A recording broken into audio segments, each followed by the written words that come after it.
dos temas preocupantes en Venezuela. El primero de ellos es la situación del nuevo decreto de estado de sección económica y la situación del referéndum revocatorio. Para eso tenemos ya en línea al profesor José Vicente Haro, abogado y profesor de la Universidad Central de Venezuela y presidente de la Asociación Venezolana de Derecho Constitucional. Esta semana, ha ocurrido en la Presidencia de la República, ha decretado un nuevo decreto de estado de sección. Que inclusive el mismo nombre es como motivo de confusión, porque dice estado de excepción y de emergencia económica. Entonces da como a ver de que el estado de emergencia económica es diferente al estado de excepción, cuando la verdad, esa emergencia económica es una de las maneras de estado de excepción. Sí, también tenemos que hay una sentencia de la Sala Constitucional del Tribunal Supremo de Justicia que habilita al presidente de la República para decretar el presupuesto público, para aprobar el presupuesto público, competencia clara de la Asamblea Nacional. Y queda entonces en duda qué está pasando con la democracia venezolana, con la separación de poderes, el funcionamiento de la Asamblea Nacional, la competencia de deliberación que tiene la Asamblea, el carácter representativo que tiene la Asamblea Nacional. Pero para esto tenemos en línea al profesor José Vicente Haro, quien es un experto en la materia y quien nos dará, lo tendremos presente el día de la clase hoy para estar analizando este tema. Muy buenas tardes, profesor. Hola, ¿qué tal? Buenas tardes, cordiales saludos. Sí, muy buenas tardes, profesor, y muy preocupados nos encontramos aquí los estudiantes. Quizás yo siento una profunda preocupación porque soy estudiante de Derecho y precisamente lo que enseñan en las aulas de clase para que uno practique al momento de graduarse, vemos que se está destruyendo por completo. Pero es totalmente todo lo contrario a lo que se dicta en las aulas de clase, lo que está sucediendo en la realidad de nuestro país. Quisiéramos que nos analizara un poco el tema. ¿Qué es lo que sucede con este nuevo decreto de estado de sección y de emergencia económica? Desde el punto de vista constitucional, ¿qué es lo que está sucediendo al respecto, profesor? Sí, primero, hacerme eco de lo que ya ustedes observaban, que el propio nombre ya entra en una contradicción, decreto de estado de sección y emergencia económica, cuando en realidad la emergencia económica es uno de los tipos, una de las modalidades de estado de excepción. Lo cierto es que este decreto de estado de excepción y emergencia económica es el quinto decreto de esta naturaleza que se dicta en el año. Recordemos que hubo un primer decreto que duró hasta el mes de marzo. En marzo fue prorrogado hasta el viernes 13 de mayo. En mayo se dictó un nuevo decreto de estado de excepción y emergencia económica que luego fue prorrogado en julio hasta el 13 de septiembre y se puso en vigencia el nuevo decreto de estado de excepción y emergencia económica. Ya tenemos 5 decretos de estado de excepción, con la aclaratoria de que la Constitución prevé expresamente que este tipo de decretos de estado de excepción, especialmente en materia de emergencia económica, deben tener una vigencia de 60 días, solo prorrogable por 60 días más. Aquí como se puede ver, se han saltado, se han pasado, se han violado los plazos y lapsos que da la Constitución para la vigencia de un decreto de esta naturaleza, y en este sentido lo que hay que señalar es que definitivamente la prolongación de estos decretos, la prórroga de estos decretos, la revisión de estos decretos por todo el año 2016, y el presidente ha dicho que ahora también en 2017 van a estar vigentes, va a seguir dictando decretos de estado de excepción, nos coloca en una configuración, en una situación que nosotros los académicos del derecho constitucional llamamos dictadura constitucional. Dictadura constitucional se produce cuando, entre otras cosas, existe un gobierno que, si bien llegó al poder por los votos, por las urnas, ese gobierno deja de aplicar la Constitución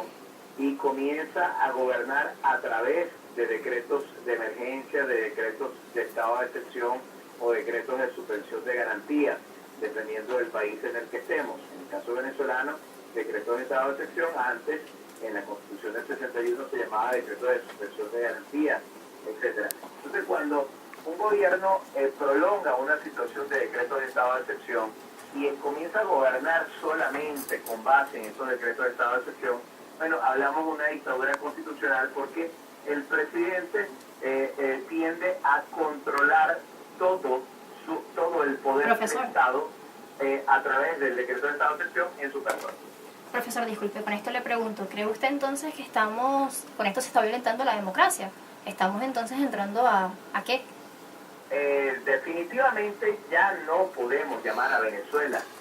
una democracia. No podemos llamar a Venezuela una democracia, primero por esto que ya les estaba narrando, que lejos de aplicarse la Constitución y los parámetros constitucionales, se está aplicando un decreto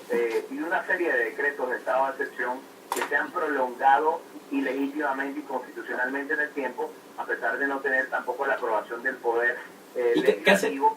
y con base en decisiones inconstitucionales de la Sala Constitucional. Y para poder calificar a Venezuela como una democracia, se requiere no solamente que se deje de gobernar a través de decretos de estado de excepción,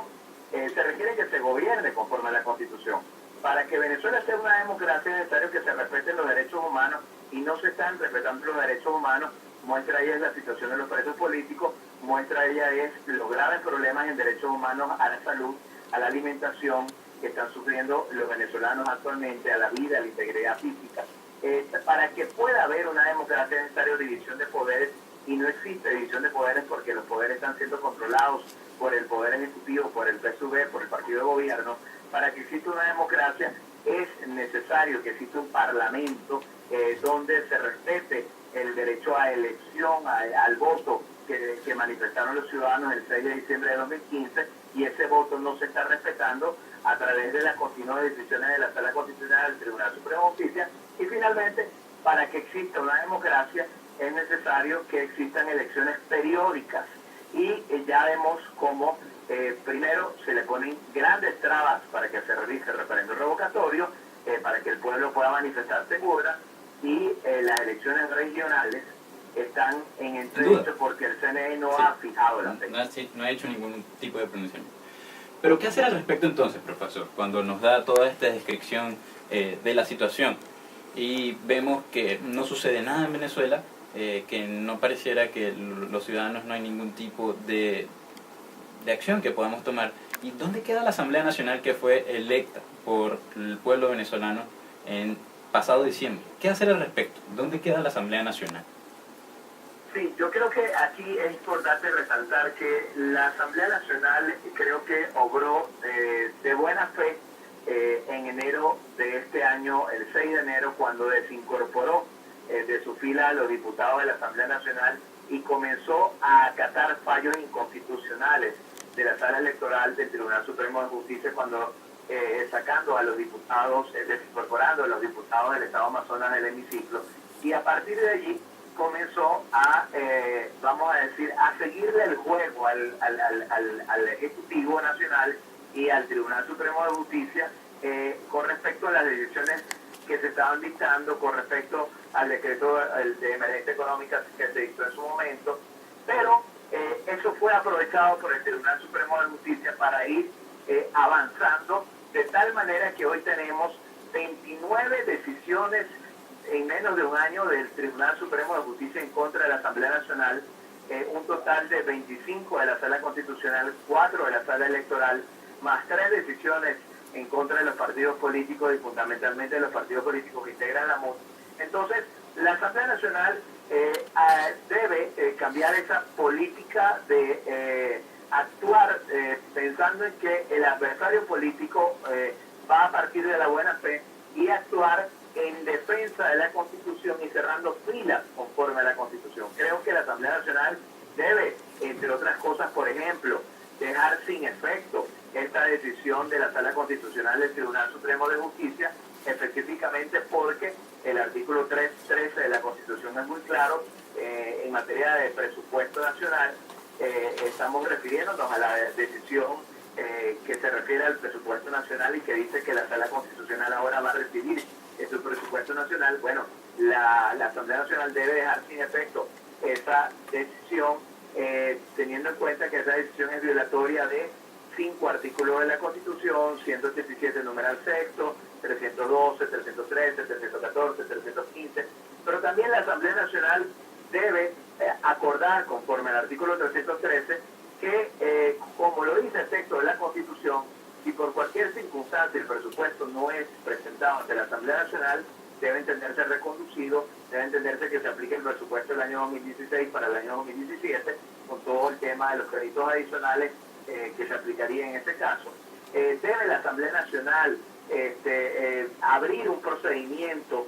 a los magistrados del Tribunal Supremo de Justicia, porque ellos están incurriendo en una falta grave de conformidad con el artículo 11 de la Ley Orgánica del Poder Ciudadano para proceder a su destitución o remoción, y debe, obviamente, la Asamblea Nacional proceder a lo que es la activación o reinicio de la activación de la Carta Democrática Interamericana. Sí, quisiéramos que precisamente nos hablara de este tema, de los posibles escenarios que se presentan a partir de este momento, que nos explicara profundamente el proceso de presupuesto público que acaba de hacer, pero a la próxima vuelta debemos hacer en estos momentos un cambio musical. Ok, nos vamos entonces con la primera canción, que es I'm Yours de Jason Mars, como es tradición ya para complacer a David Alejandro de parte de su papá. Nos acompaña el día de hoy la estudiante Ana Parra de Ciencias Políticas, Henry Rodríguez, estudiante de Derecho en Luz, Héctor Ríos, estudiante de Derecho en Luz, y Alejandro Villalobos, estudiante de Derecho.